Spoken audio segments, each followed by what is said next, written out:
Bonjour, Patrick Blanchon, artiste peintre. Nous voici rendus à la 5e émission, Les raisons de peindre.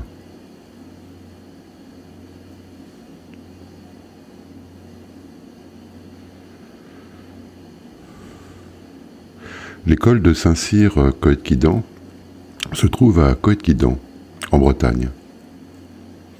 J'y suis arrivé un peu par hasard. Il fallait que je fasse mon service militaire. Et au début, j'étais récalcitrant. Et puis j'avais pas vraiment en fait de bonnes raisons à donner au médecin qui me reçut pour ne pas le faire. Donc du coup, comme je sentais l'inéluctable arriver, j'ai décidé de faire une préparation militaire pour prendre un petit peu les devants et rentrer chez les parachutistes. J'avais mon appartement à payer et la solde que j'allais recevoir en tant que biffin standard ne me convenait pas. Il fallait que j'aie un peu plus d'argent pour pouvoir payer mon appartement. Donc du coup, j'ai fait une préparation militaire à Orléans, où j'ai appris à sauter en parachute. Et puis je m'attendais à être appelé sous les drapeaux pour être parachutiste. Quand j'ai reçu une convocation, en fait, pour rentrer à Coëtquidan. Coëtquidan, c'est une école d'officiers où on a à la fois des Saint-Cyriens, et puis on a un contingent en fait de volontaires, de conscrits, puisque la conscription existait encore quand j'ai réalisé mon service militaire. Et donc me voilà arrivé à Coëtquidan avec une centaine de camarades. Et cette expérience de Coëtquidan a été à la fois... au début, je la jugeais un peu inutile. Moi, ce qui m'intéressait, c'était de passer mon temps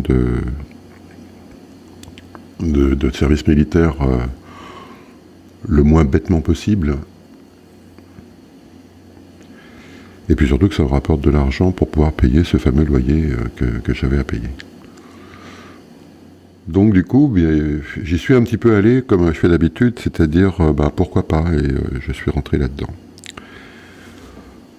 À peine sorti du bus, on a commencé à courir, et je crois que pendant 6 mois, j'ai pas arrêté de courir. Je faisais pas de sport auparavant, je marchais beaucoup, mais j'étais pas spécialement un sportif. Je l'ai guère été plus en sortant de l'armée.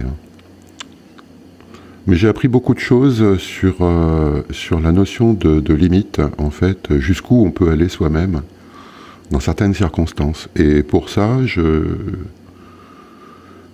remercie en fait cette institution qui existait encore à l'époque, qu'on cherche à remettre peut-être en ce moment, enfin d'une autre manière, mais sans vouloir jouer les anciens combattants. Je pense que c'était une bonne chose d'avoir ce service militaire. Ça permettait de rencontrer des jeunes de mon âge qui venaient de tout horizon et de tout niveau. J'avais à la fois des étudiants...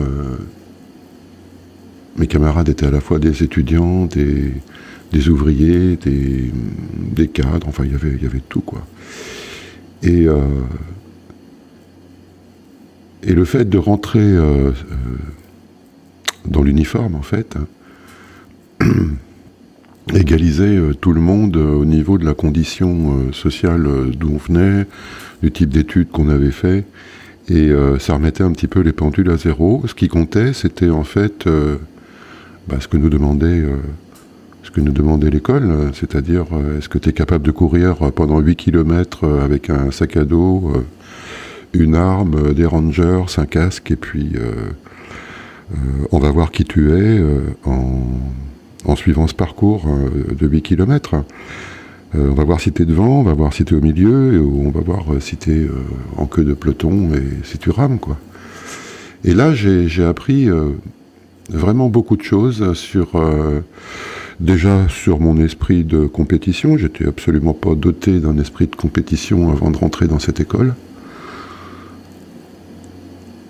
Et là, je me suis rendu compte que je pouvais avoir cet esprit de compétition, c'est-à-dire essayer de me dépasser, être dans les meilleurs, si possible, par uniquement le sport. Bon, il y avait quand même quelques cours à suivre sur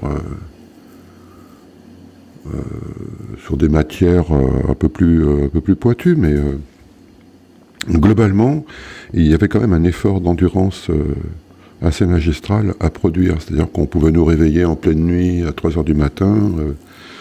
Les gars, réveillez-vous, habillez-vous, et puis on va crapahuter dans la Bretagne profonde, sous la pluie, enfin par tous les temps.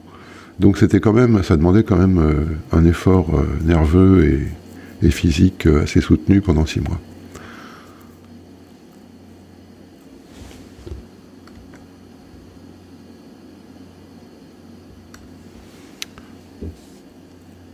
Alors on passait différents grades à vitesse grand V, c'est-à-dire qu'on brûlait un petit peu les étapes, quoi. On passait caporal, après sergent, et puis ensuite on terminait en fait notre cycle en étant aspirant, c'est-à-dire sous-lieutenant en fait, en sortant de l'armée.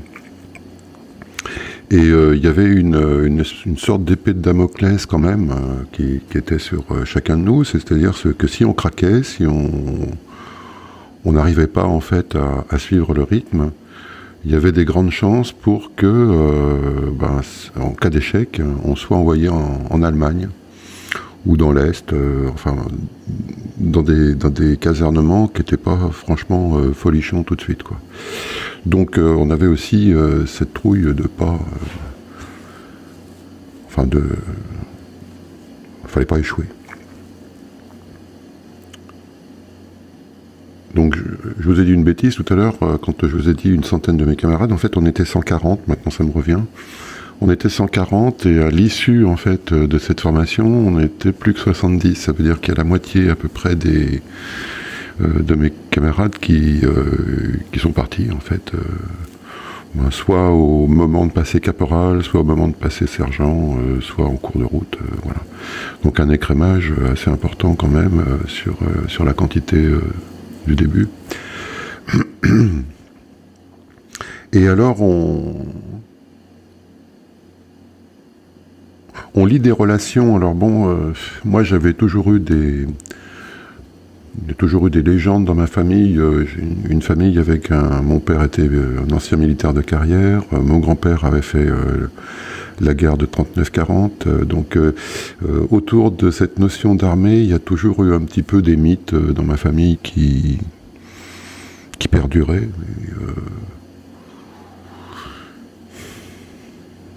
Je pense que j'étais un petit peu influencé par toute cette histoire familiale pour ne pas trouver de solution viable à ne pas faire l'armée. Donc je l'ai faite, voilà, comme tout le monde. Enfin, comme tout le monde, comme on attendait que je la fasse également dans ma famille, bien sûr. Alors à l'issue de cette formation, après moult péripéties, je me suis retrouvé par un heureux hasard de circonstances au fort de Vincennes, où là, mis à part quelques randonnées dans la forêt de Fontainebleau, en fin de compte, je rentrais chez moi tous les soirs par le métro. Et c'était plutôt sympa, quoi, en fait, cette fin d'armée. J'avais une section à commander, donc des gars à former aussi, et puis à mon tour. Et c'était moi qui étais en tête de peloton pour courir, et puis tous les gens que je formais, donc tous les appelés, étaient derrière moi et devaient me suivre en fin de compte, quoi. C'était moi qui donnais les consignes. Et parmi les gens que j'avais des gens qui avaient bac plus 5, bac plus 6, bac plus 7, des fois des futurs médecins. Et qui rentraient frontalement en fait en opposition avec l'armée. Donc c'était assez drôle de voir ça, ayant moi-même esquivé justement cette attaque frontale au démarrage, et en m'étant dit, après tout, puisque je dois faire ça, je vais le faire le mieux possible. Donc j'ai vu toutes ces résistances en fait en face de moi, toutes ces ruses, toutes ces choses-là, et ça m'a assez amusé en fait de voir comment chacun en fait essayait de s'en sortir avec cette notion en fait d'autorité.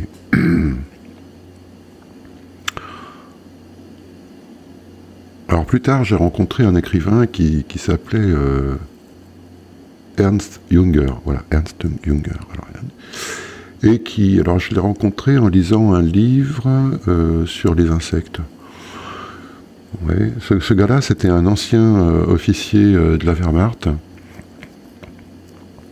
qui avait été un des initiateurs du complot contre Hitler. Un écrivain, en fait. Et il avait écrit un bouquin, un petit bouquin tout petit, qui s'appelle Le Traité du rebelle. Et ce bouquin m'avait fasciné parce qu'il racontait que ça servait à rien de s'opposer frontalement en fait à une autorité ou à une dictature en l'occurrence, mais qu'il fallait plutôt pénétrer le système pour pouvoir être efficace de l'intérieur. Et ce petit livre m'a beaucoup aidé dans toute ma vie, parce que se heurter frontalement aux choses est toujours très coûteux en énergie. Alors que pénétrer à l'intérieur du système et œuvrer par petites touches comme ça, par petits détails, etc., peut vraiment modifier beaucoup de choses à l'intérieur d'un système.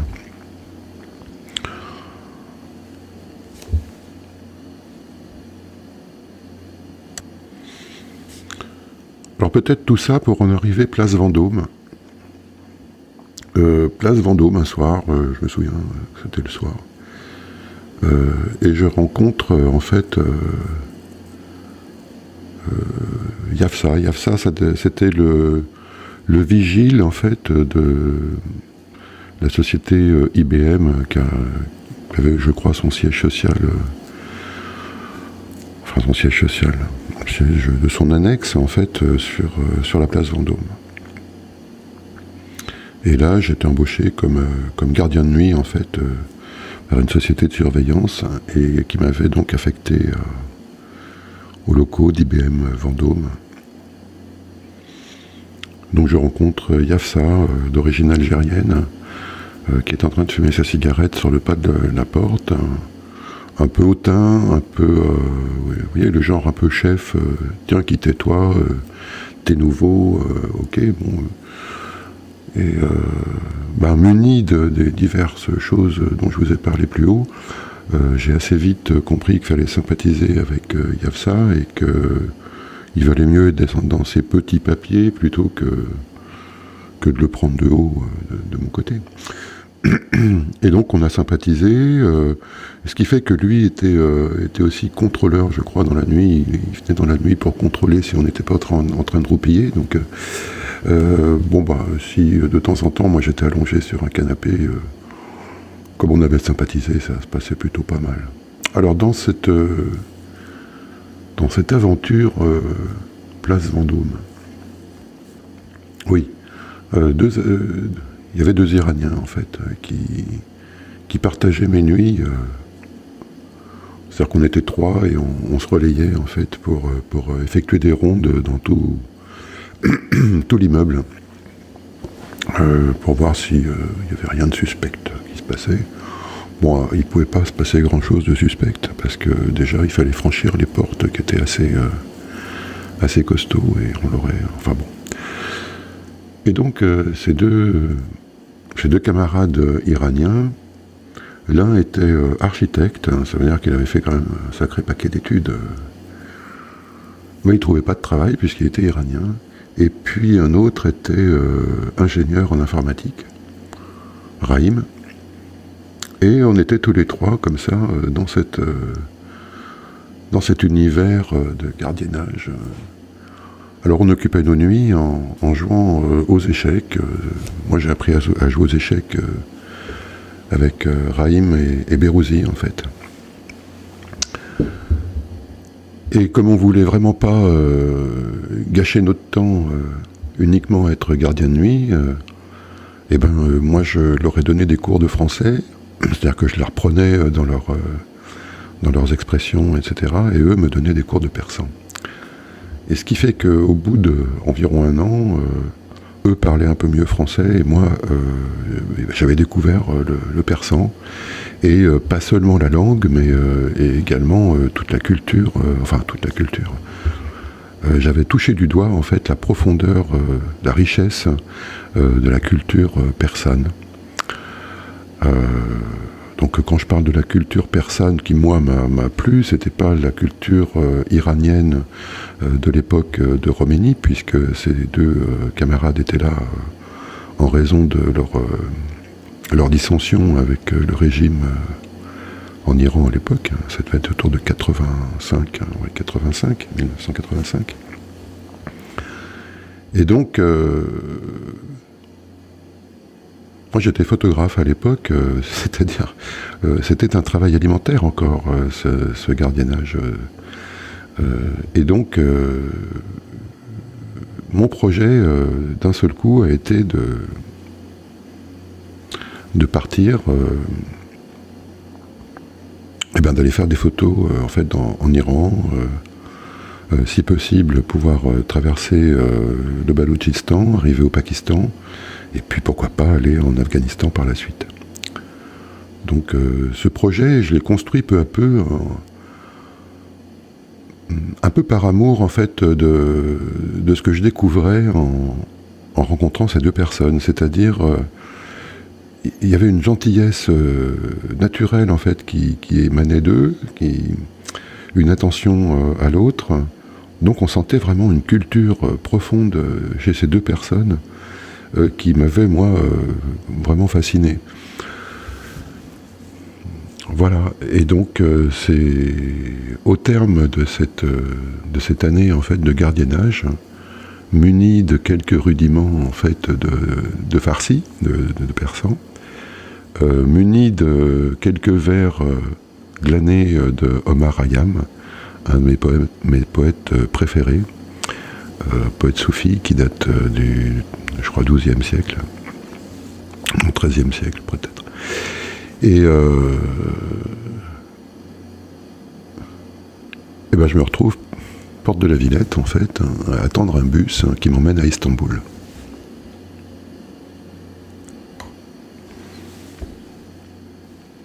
Alors ce voyage qui commence donc à la gare routière de la porte de la Villette, en fait était plutôt du domaine du fantasme, c'est-à-dire un projet plus ou moins réaliste que l'on tourne dans sa tête pendant des mois. Et d'un seul coup, me retrouver comme ça par un petit matin assis dans ce bus. Je me souviens très bien encore regarder par la fenêtre et voir le visage de mon ami de l'époque. Bon, c'était un petit peu brouillé et donc on venait de se séparer, mais elle avait quand même tenu à m'accompagner à la gare routière. Tout à coup, j'étais dans une réalité. Je partais en fait vers cet inconnu, sans savoir vraiment ce que j'allais rencontrer, sans savoir comment les choses allaient se passer,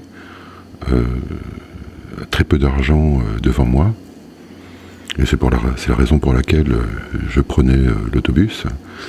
C'était aussi difficile à cette époque d'arriver en Iran par avion, puisqu'il y avait des contrôles assez féroces sur notamment les Français qui vendaient des super étendards aux Irakiens. C'était l'époque de la guerre Iran-Irak. Donc les Français n'étaient pas forcément bien vus en arrivant à l'aéroport de Téhéran. Donc j'avais plutôt choisi, pour des raisons à la fois financières et puis stratégiques, d'arriver en fait en Iran par la route. La première étape donc devait être Istanbul. Et puis le bus s'arrache. Nous partons. Dans le bus, il y avait beaucoup de Turcs. Hein.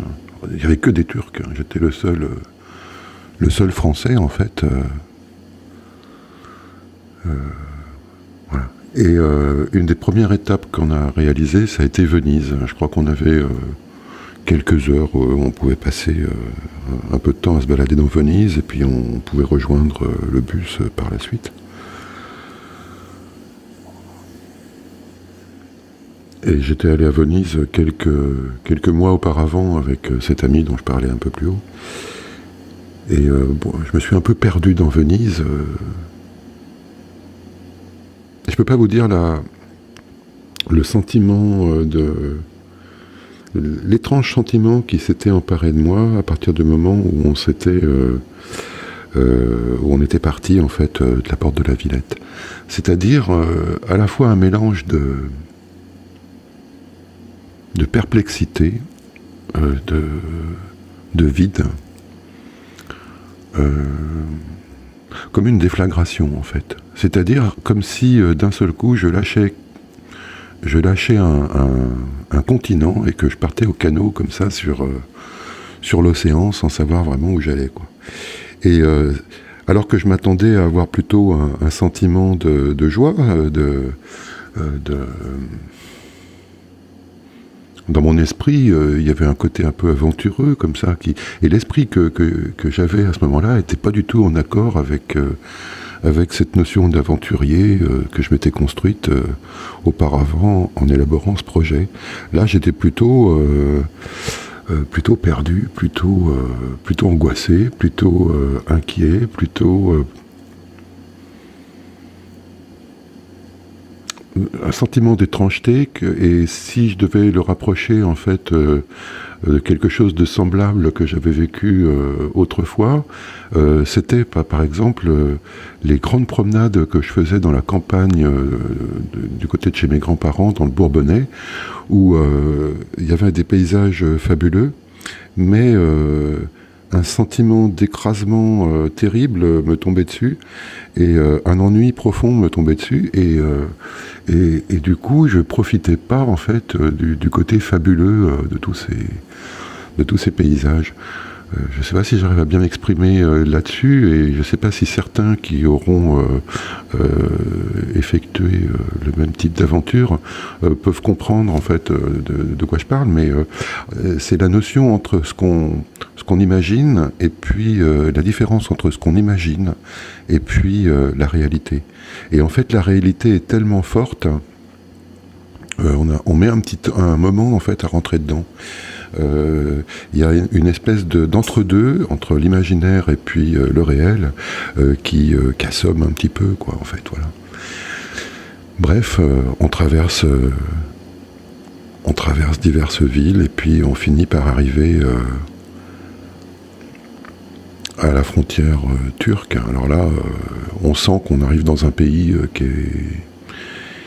est pas tout de suite sympathique, à la frontière des soldats en armes qui contrôlent en fait tous les voyageurs, qui contrôlent le contenu des sacs. Alors moi je paniquais un peu parce que j'avais dans mon sac de quoi faire des photos pendant, alors j'avais estimé environ 6 mois, quoi.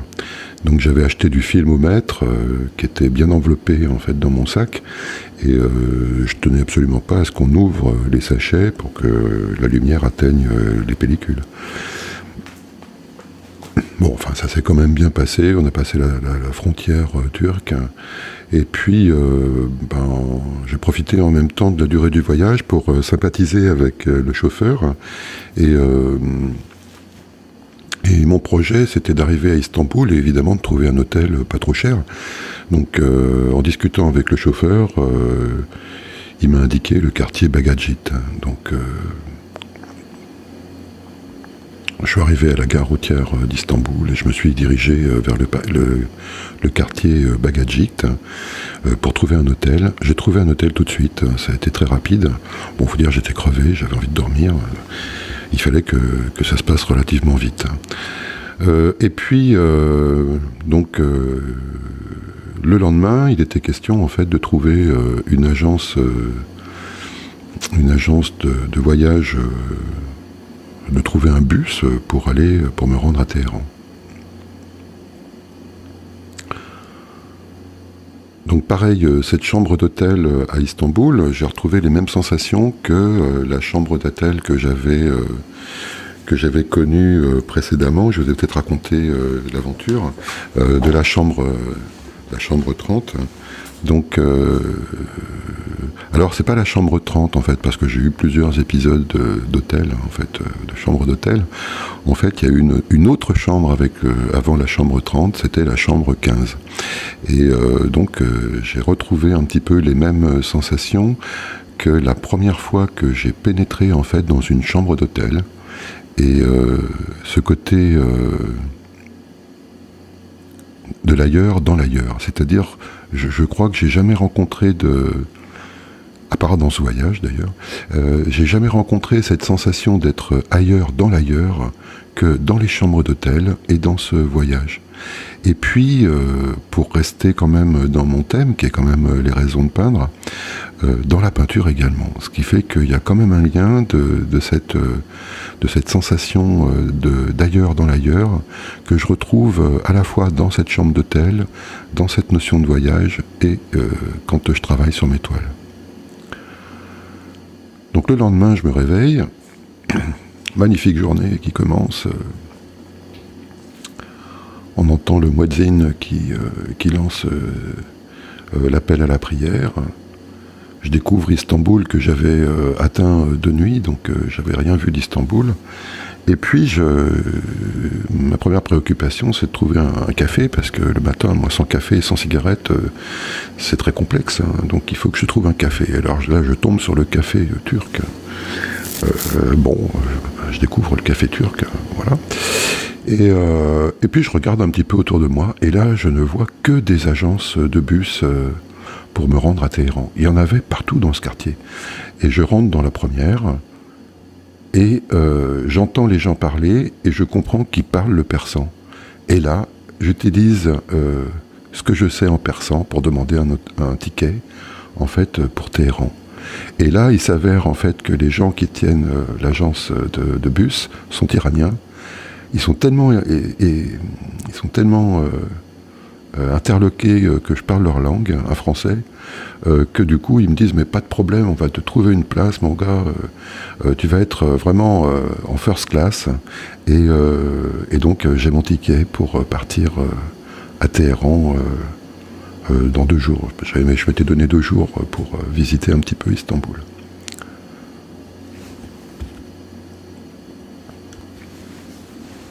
Alors cette façon de voyager,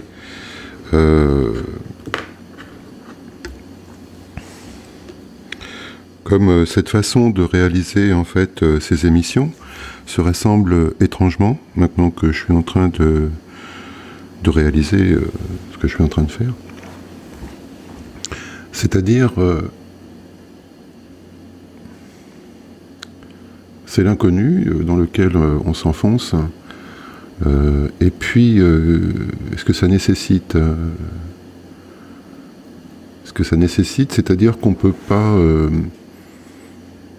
pas conserver en fait les vêtements que l'on croit être à soi, ceux avec lesquels on a l'habitude de se revêtir quand on est dans un entourage familier, qui à la fois nous préserve et nous identifie. Non, là, quand on voyage dans l'inconnu, c'est plus une sensation de mise à nu, en fait, qui s'effectue progressivement. C'est-à-dire que qu'est-ce qui compte, en fait, c'est d'aller vers les autres, et les autres ne nous connaissent pas. Il faut qu'il y ait une rencontre mutuelle, en fait, qui s'effectue. Et cette rencontre, elle peut pas, enfin, à mon sens, elle peut pas s'effectuer en trichant. Elle peut pas s'effectuer en... Je parle des vraies rencontres, hein, je parle pas des rencontres, comment dirais-je... quand je vais demander un ticket à une gare, j'ai pas besoin d'être à nu forcément, mais l'exemple par exemple de cette agence de voyage iranienne, le fait d'avoir osé parler persan avec ces gens, j'aurais très bien pu demander le billet en français et puis me dire attends, on va voir s'ils parlent français ou en anglais d'ailleurs, parce que je parle anglais également. Mais non, j'ai compris que ces gens étaient iraniens, j'ai voulu me rapprocher d'eux et puis en même temps tester mon farsi. Et du coup, voilà, il y a une forme de mise à nu en fait qui s'effectue. Et dans ce voyage, en fait, plus j'y pense, plus cette sensation de mise à nu a été utile. Enfin, cette volonté aussi d'être vraiment sans artifice vis-à-vis des autres m'a toujours été très utile parce que ne parlant pas toujours bien la langue, il y avait juste en fait le langage corporel, l'expression qui pouvait me rapprocher en fait de l'autre. Et donc tricher sur ces signaux aurait été une erreur. Hein. C'est-à-dire que ça m'aurait pas apporté la richesse de relations que j'ai pu avoir par la suite. Et quand je rapproche ça de la manière de peindre, je pense que c'est la même chose. Je pense qu'on peut pas si on peut s'engager dans la peinture sans se rendre compte en fait avec des vêtements qui nous sont familiers, avec une carapace en fait. Si on s'engage là-dedans, c'est sûr que la production d'œuvres qu'on va réaliser va pas nous satisfaire profondément parce qu'on restera sur une surface. Alors que travailler justement ce dépouillement de tous les artifices pardon, va produire en fait des tableaux qui vont être plus en accord avec qui on est vraiment. Et en étant qui on est vraiment, en le réalisant sur une surface et qu'on présente à autrui, il y a un écho en fait qui se produit, il y a une réciprocité qui se met en place et l'autre se retrouve, l'autre ressent en fait ça, voilà. Ressent, et donc les relations avec un public ensuite qui vient regarder l'étoile s'en trouve tout de suite impacté, je pense. Et moi j'ai fait l'expérience plusieurs fois en réalisant des œuvres, des tableaux qui étaient bien léchés, bien construits, plus ou moins académiques, et puis je les ai présentés à des expos, à des publics. Et la relation, si vous voulez, qui s'effectue autour de ce type de travaux, quand j'y réfléchis, passer le stade où les gens disent ouais c'est bien fait, etc., super, j'aime tes couleurs, j'aime ceci, j'aime cela, reste quand même en surface.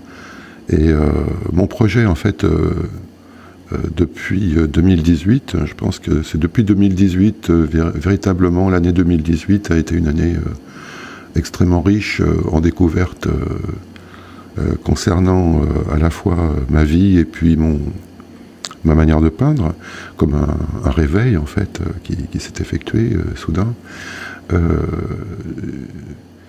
Voilà, donc voilà vers quoi je m'engage et la raison aussi pour laquelle je réalise ces émissions qui me permettent à la fois de clarifier une pensée, une réalité nouvelle dans laquelle je me trouve, et puis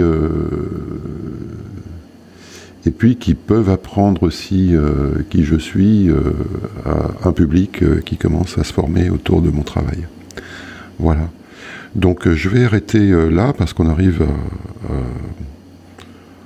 à une durée qui me paraît correcte pour pas vous ennuyer. Et je vous donne rendez-vous sur une prochaine émission pour la suite de ces raisons de peindre, où je pense que vous commencez à comprendre un petit peu le fonctionnement en fait de ces émissions. Enfin j'espère. Moi je commence à le comprendre en tous les cas. Voilà, écoutez, je vous souhaite une belle journée, une belle nuit si vous écoutez cette émission dans la soirée. Et je vous dis à bientôt.